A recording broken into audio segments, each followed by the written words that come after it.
Yo, what's up? It's GMT, and I just did a dope interview with Harlem Taylor Media at River Records, and it was it was dope. It was good. I had all good things to say about it.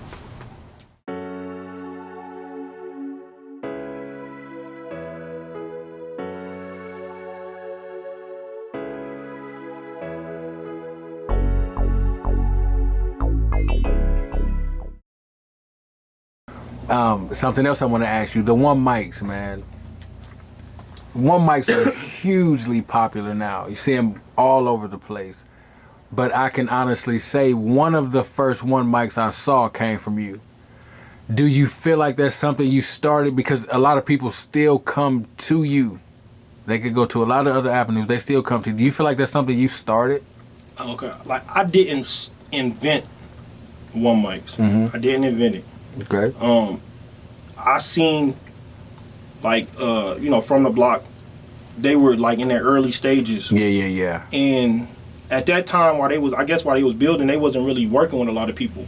But there was a demand for it, especially, like, in Detroit. So people was asking me to do it, and I'm like, no, I don't want to do that. You know what I'm saying? I'm not really trying to do what I see other people doing. They're like, man, do it. Nobody's doing it here. So I'm like, all right, cool. If I'm going to do something, I'm going to go all the way with it. So I just bought the mic, bought the C-stand and everything. And like at first I'm like, okay, this is gonna be something new. I already had the music videos going and all that going. So it wasn't really about building like an audience for people to watch it. It was more so like making this exclusive. So the first thing I did, I just started tapping into like all the big artists that I can get like in contact to in the city. You feel me? If they answer my DM, I got some money for you, come do this one mic. And I was doing it every day. Boom, boom.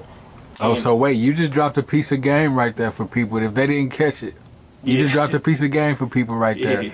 A lot of times, and I talk with Brian about that a lot too, but sometimes, man, you got to pay people to come to your platform. Nothing free. Nothing's free. And it blows your platform up for you. But sometimes you got to pay people to come to your platform. Especially like if you got Drake, for example, you got Drake coming to the city. And you got 30,000 sent around, and if I slide in 30,000, I can get an interview with Drake. You put that on the channel. Not only are you gonna make that back off the views and all that stuff, but it's gonna bring other people to your channel that's gonna want to sit in that seat. You know what I'm saying? So it's really with anything. It's the same thing with music. If you're an artist and you do features with the artists that everybody looking at, and your music good enough, you can get a good fan base from that. So I was just trying to get it to be more exclusive. So just people would look at it more like, okay, this is something up here. So I was going to like all the, the popular Detroit artists, and I was reaching back. Like I did like old school rappers, anybody I could find. You know what I'm saying? I did Tone. Who else I do?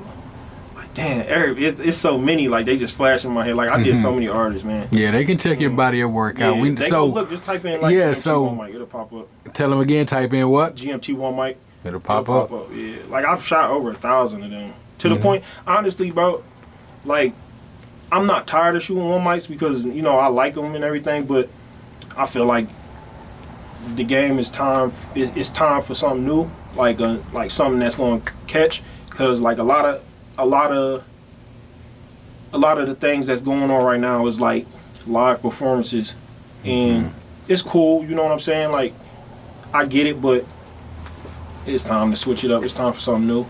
You know what I'm saying? I don't know what it is yet, but somebody gonna figure it out. It might be me, it might be somebody else. Somebody gonna figure it out, and it's gonna catch wave. But the live performances, I feel like they got a little bit. They always gonna be here because they always been here with like, you know what I'm saying, like the rap undergrounds and all that stuff. But as far as like how they going now is that like that's all you see every platform doing live performances.